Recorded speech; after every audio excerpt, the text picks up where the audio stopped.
नमस्कार, मैं डॉक्टर विकास आप सभी को अंतर्राष्ट्रीय रक्तदाता दिवस की बहुत बधाई देता हूँ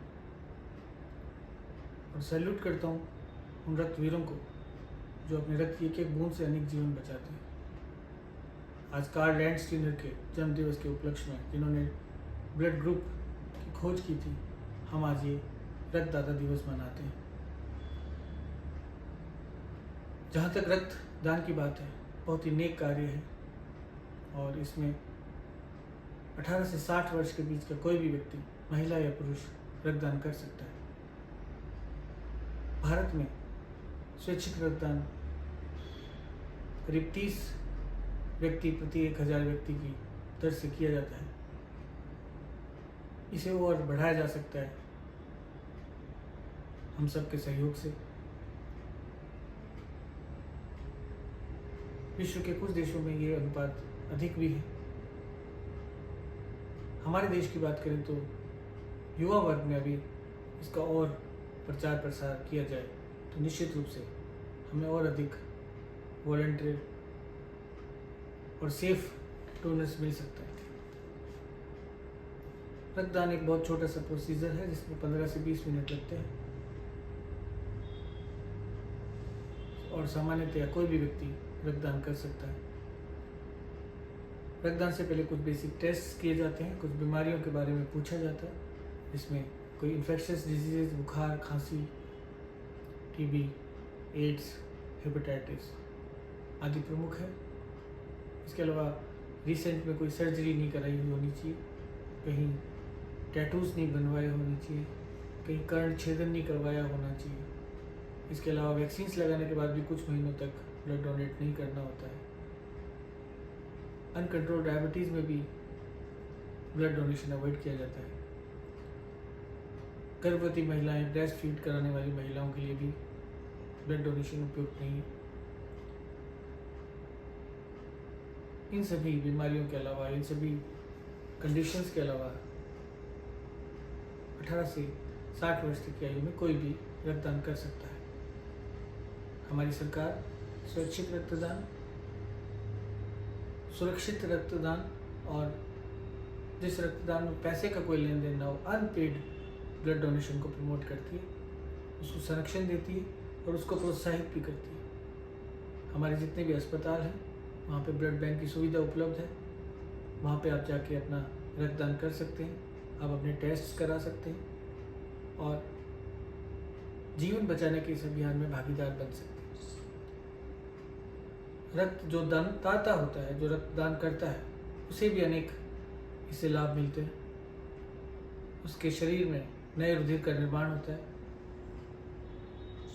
उसे अनेक बीमारियों, मुख्यतया कार्डियक या कैंसर बीमारियों से भी रोग प्रतिरोधक क्षमता उत्पन्न करने का फायदा होता है। इसके अतिरिक्त उसमें एक वेलबींग की फीलिंग आती है और वो कई तरह के डिप्रेशन और एंजाइटी से दूर होता है। तो आपसे रक्तदाता बन इस नेक कार्य में सहयोग दें और दूसरों के लिए प्रेरणा का स्रोत बने। सामान्यतया रुधिर या ब्लड एनीमिया में, सिकल सेल एनीमिया में, थैलेसीमिया में, ट्रॉमा के केसेस में, प्रेगनेंसी से रिलेटेड बीमारियों में या लंबी सर्जरीज में या कैंसर की सर्जरीज में, ट्रांसप्लांट सर्जरीज में, हृदय की जो कार्डियोथोरेसिक सर्जरीज होती है उनमें मुख्यतः ब्लड की आवश्यकता होती है। इसके अलावा ऑर्थोपेडिक्स की जटिल सर्जरीज में भी रुधिर की आवश्यकता होती है। जब आप 1 यूनिट रुधिर या रक्तदान करते हैं तो उससे अलग अलग कंपोनेंट्स को तैयार करके 4 से ज़्यादा लोगों को इससे बेनिफिट दिया जाता है। और उसके बावजूद जो बचा हुआ ब्लड होता है, जो पैकेट्स होते हैं, उनको भी रिसर्च के लिए, कल्चर मीडिया को डेवलप करने के लिए उपयोग में लिया जाता है। तो इस तरह से हम कह सकते हैं कि 1 यूनिट ब्लड देने से अनेक नेक कार्य संपादित किए जाते हैं।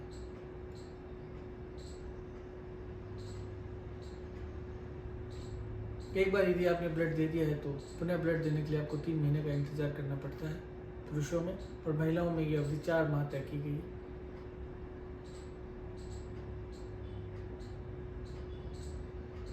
युवा वर्ग में आजकल बहुत अच्छा रक्तदान का प्रचलन हो रहा है, तो ये बहुत खुशी की बात है। एक बात मैं और आपसे साझा करना चाहता हूँ कि जो ये टैटूज बनाते हैं, इसके बाद भी लगभग 1 माह तक, यदि आपने बाहर से कहीं से टैटूज बनाए हैं या कर्ण छेदन करवाया है, तो 1 माह तक रुकना होता है। और यदि हॉस्पिटल में कोई प्रोसीजर कराया है तो आपको 2 दिन रुकने के बाद रक्तदान कर सकते हैं। तो मैं पुनः आपको अंतर्राष्ट्रीय रक्तदाता दिवस की बधाई प्रेषित करता हूँ और आशा करता हूँ कि आप सभी सरकार के स्वैच्छिक रक्तदान, सुरक्षित रक्तदान और लेन देन से परे अनपेड रक्तदान को बढ़ावा देंगे, सहयोग देंगे और आप सब इसके भागीदार बनेंगे। हम सब मिलकर निश्चित रूप से लोगों की ज़िंदगियाँ बचाने का कार्य कर सकते हैं। रक्तदान यानी महादान, यानी जीवन दान।